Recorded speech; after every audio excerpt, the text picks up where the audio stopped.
We're sitting here with Remy Morton. Remy, it's so good to see you. How are you feeling now? Because everyone obviously has been so worried about you and wanting to find out how you are. So tell everyone, where you at now? Yeah, I'm going pretty good. It's 11 weeks in this Friday since my accident, and it's all starting to come together pretty good. They reckon around 12 weeks I'll be pretty much a normal human again, which is pretty satisfying, seeing as like only a few weeks ago I couldn't even walk, so that's good. I've been out riding my bike every day, and only short rides, but just trying to get my hip back and everything moving again, so it's good. When you just said they didn't even think you'd walk or they saved your life, when you hear those words, what do you think? I don't know. I always knew that I was going to be alright, so I just kept positive, and I just want to ride again. It doesn't really fuss me too much. It's just a crash, so it's all good. Can you talk us through prior to what happened, and I guess when you woke up 18, 19 days later, what were your thoughts? Yeah, well, I remember the whole day of riding, and it was for sure the best day of riding I've ever had. I've never dreamt I would do that event, or never even thought I'd be invited, so it was definitely the best day I've ever had riding, and hitting jumps that big was insane. And then I remember the whole day, even up until going off the lip of the jump, and then I just can't remember from there basically. Apparently when I landed the jump, I actually was conscious for a bit, and I tried to stand up and everyone cheered, and then I don't know what really happened, but I can't remember. I don't even know how I was alive, to be honest, but yeah. And then I slightly remember the next day Jordan Prakaira and Nico Vink came and visited me, and I just sort of remember seeing them, and then but really I actually thought I was having a dream. And then I woke up nearly 20 days later, and I don't think I looked at a date or phone for about a month, and then I looked at the date and it kind of was a bit freaky. I didn't know what was really happening, and I actually thought I was back in Brisbane because I'd had a big dream the whole time I was asleep, which only felt like about 2 days, but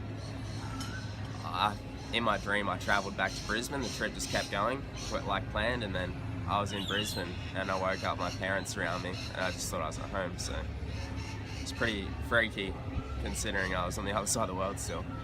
The injuries, they were pretty catastrophic. Talk us through what they were, and I guess, how you are starting to rehabilitate them. Yeah, well, I broke nearly every bone in my upper body, it seemed like. I broke my neck, my collarbone, sternum, 9 ribs, my hip, dislocated my hip, punched both my lungs, and suffered really bad radial nerve damage in my arm, which is that's actually been the worst thing, because it's not like a bone. It doesn't just heal quick. It can take up to a year, so the time will tell how long that'll take, but at this stage it's going pretty good. Do you often sit and pinch yourself how far you've come? Not really. I think I'm just trying to stay positive. I think the more positive I stay, the faster I'm going to heal, because I think a lot of it's to do with your mindset. Like, if I'm positive about it, my body's going to be positive about it, and yeah, I just want to get better so I can race and ride again. What have been the positive coping mechanisms that you've been using to keep you in that really top mind frame of staying positive that you can get through this, which you are doing?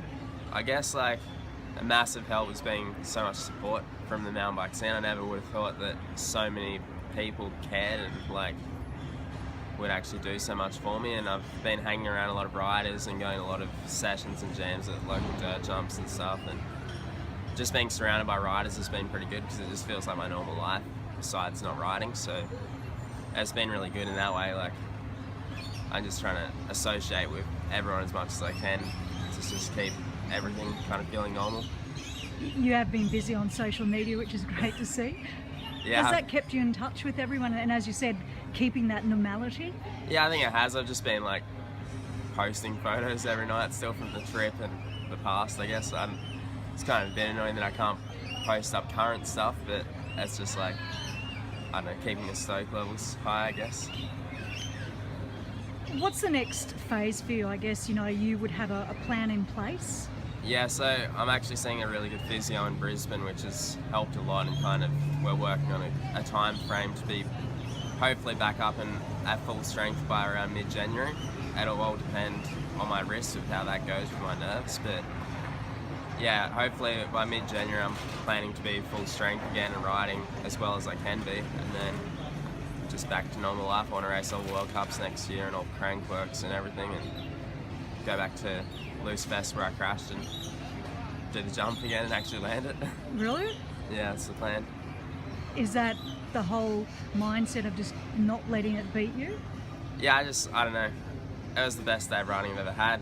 I can't remember the crash, so it was still the best day of riding I've ever had. I just... That you remember? Yeah, yeah. There's nothing like that feeling of being in the air for that long, and it's just like what I love doing, so it's not going to stop me. What have you learned most about yourself over this past few months? I think it's actually been pretty good, the crash. Like, the last time I had an injury, it worked the same, and like, it kind of makes you realise how much riding means to me, I guess. Like, not riding for so long, but still being around bike riders, it's like, it makes me miss it so much, and I'm like probably way hungrier than I've ever been to do well, and it's kind of reset my mind to focus a lot harder and actually get what I've always wanted. And that is? I just want to go well and have heaps of fun with my friends. You're not scared? No, I'm not scared. I don't know. It's like accidents happen, so it was just a crash. It was bad, but I don't know. That's what comes with it, I guess.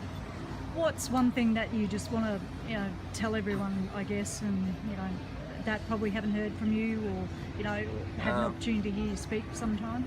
I'd just like to thank everyone, especially for all the support, and especially the GoFundMe that was made, because I actually didn't even know about that until about a month after I crashed, and it kind of really shocked me, and like, I never would have thought anyone would do that for me, so thanks a lot for everything. And you've all been a huge help in getting me back to where I am now, because I wouldn't have been able to afford all the physio treatment and everything without it, so it's been a huge help.